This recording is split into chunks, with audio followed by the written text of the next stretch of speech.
Hello, what is up my peeps? Anyway, just thought I'd let you know that my voice was really sore during this recording, so you'll hear it gradually decay throughout the course of the video. Sweet. Speaking of the audio, I completely screwed up the audio for some reason. So yeah, enjoy. Booyah.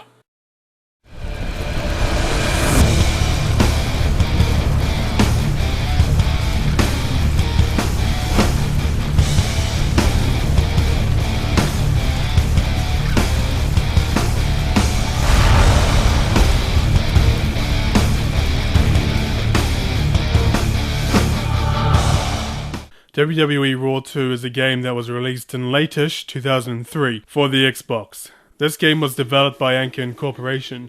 Anchor also developed the first Raw game, which was officially released in early 2002. While the first Raw game had pretty nice graphics and a decent creative wrestler and a pretty cool creative arena, it was mostly overshadowed by bad animation, horrid, slow, stiff gameplay, and very little features to choose from. This game was not very popular, to say the least. So about a year and a half later, Anchor developed Wwe Raw 2 for the Xbox only. There is no PC version like the first Raw. This game promised to be so much more better than the first.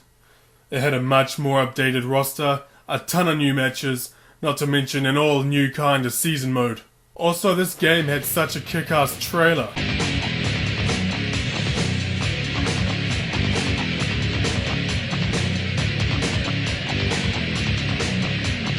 Watching this in high school back in 2003 was just epic. But did Raw 2 live up to the hype? Let's take a look.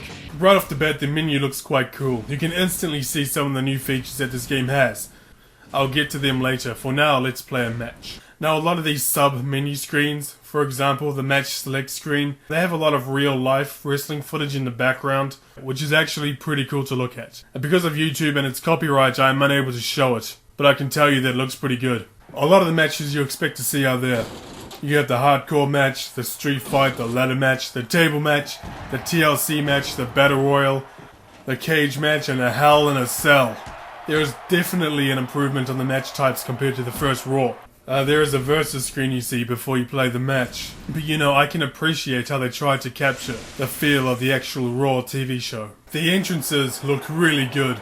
I like the lighting, the graphics, the animation, and the walking animation looks a lot better than it did in the first Raw game.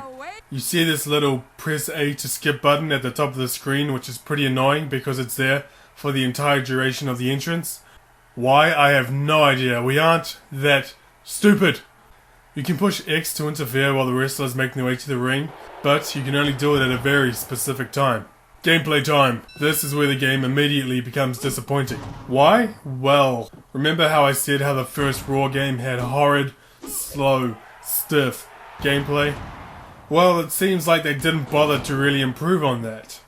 Raw 2 suffers from the exact same horrible gameplay as the first.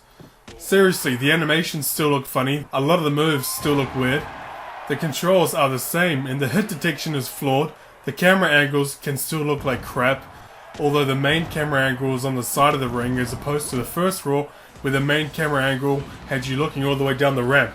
I mean, look at this. I run in and out of the ring while Lesnar is on the outside. And the ref doesn't bother to restart the 10 count. The clipping is pretty bad in this game. Now, all games have clipping problems, but Raw 2 is pretty bad. The arms and the legs in particular, they go through everything. Is that Lillian Garcia on the mic? Either way, the announcing for her, it sounds horrible. 243 pounds, John Cena. I guess she doesn't sound horrible, but she does not sound very good. Although the male announcer, I forget his name, but he sounds a lot better. The Undertaker! Now, one of the reasons why I find the gameplay especially disappointing is because the trailer showed the gameplay, at least what we assumed was the gameplay, to be much more fluid and better than the first Raw game. But no, Raw 2's gameplay overall still feels pretty much like the first game. That is a shame. The AI is retarded. In this fatal 4-way ladder match, Kane climbs up the ladder and grabs the belt. Do the other AI try and stop Kane? Hell no, they're too busy kicking my ass, preventing me from stopping Kane. The AI doesn't give a shit about being counted out either. The bars next to your name are called voltage meters, I think. When that is too low, when you get too beat up, and it says danger and warning and all that crap, there are a lot of moments where the CPU will do nothing but try to pin you over and over and over and over again. It can be pretty frustrating. Hey dumbass, I'm up here. Still, this game has a lot of other brand new features, so let's see what they are like. The cage match looks good, but I don't think you can really interact with the cage much more than climbing it. I have no idea what kind of sound effect this is. This brings me to another point. The wrestlers still had that same stock Japanese voiceover during gameplay. It didn't sound good in the first Raw, and it doesn't sound any better here. Fuck. Enough gameplay, let's check out the season mode. Basically what they were going for in this season mode is complete control. You can do anything you want, to anyone you want, anytime you want. There is a Raw and SmackDown match card. Again, I can't show it due to copyright. There's a bunch of matches on one card, and during each match, you can choose what you want to do. For instance, you can choose a manager, you can complain, you can call out anyone, you can encourage people, you can manipulate people, you can set up a trap. It's actually one of my favorite things to do. You can steal, which is one of the ways to unlock clothing for the creative wrestler, which I found pretty cool. You can interfere in any match. You can blindside and surprise attack anybody backstage. And you can rest, which is actually important, because for every action you do, it drains your spirit meter. And resting replenishes that spirit meter. But each decision you make can go one of two ways. Basically, your actions will work for you, or they can backfire. For example, you can rest, but somebody may surprise attack you while you rest. Setting up a trap doesn't always work. Like in this example, I set up a trap for Brock Lesnar, except Batista fell for it, which meant that now Batista had a grudge against me. Actions are kinda successful depending on your popularity. The higher your popularity, the better chance you have of being successful with your actions. There are pay-per-views to wrestle at 2 in season mode, and you need to win your match at the pay-per-view to unlock the arenas in exhibition mode. Season mode lasts for 1 year, and you need to have either the WWE Championship or the World Heavyweight Championship to beat season mode properly. With that being said, season mode does have some nitpicks. There is no text or voiceovers at all, which some people may like because they can fill it in with their imagination. It can all get repetitive, seeing the same old cutscenes over and over again, and you lose your belt if you get disqualified, which sucks. Still, the season mode lets you have control. You can have fun, just do whatever you want, or you can take it seriously and build up your popularity and target championships. The season mode is not perfect, but it's a great step in the right direction. It's actually too bad there was never a Raw 3, because I would have liked to have seen what the season mode would have become. Okay, create a wrestler and create an arena. I'll say right now, these create features are very good. Some people actually regard this as better than the SmackDown games. You can add your own soundtrack and Titantron to your created wrestler, which at the time, especially at the time, was pretty amazing. I had a lot of fun making my own wrestler, and this feature is definitely one of the highlights of WWE Raw 2. The create an arena is jam-packed with customizations.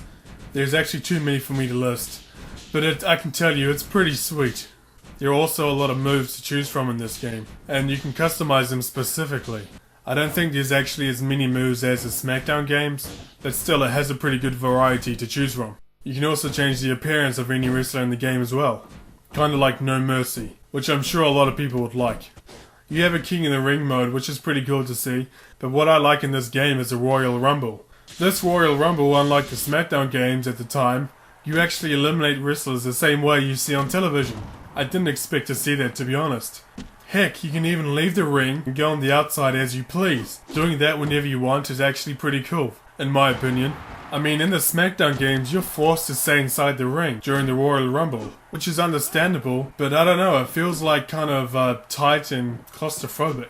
Raw 2's Royal Rumble doesn't give you that feeling at all. The Hall of Fame is pretty simple, it keeps track of your stats, wins and losses, etc.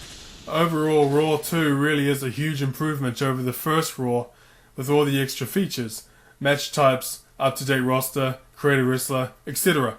It's just a shame really that the gameplay sucks, and the gameplay brings everything this game has down with it. All the features are tied to the gameplay in one way or another, and the gameplay is the one weak link you don't want to have. It affects everything. All the matches and the season mode are great, to have, but what people really want is also good gameplay. I mean, what is this trailer all about? Raw 2 does not look like that. Again, it's kind of a shame that we didn't see a Raw 3. If they fixed all the gameplay problems and improved on everything that they could, this game could have turned into a formidable series to challenge the SmackDown games. That would have been cool. But no, Anchor were fired and they were replaced with Studio Gigante, I think that's how you say it, and they shut out this piece of crap instead, which killed any chance of the Xbox continuing their own series of wrestling games. Oh yeah, you know what my next review is gonna be. And as you can tell, I'm losing my voice. So, muchas gracias for watching. Adios.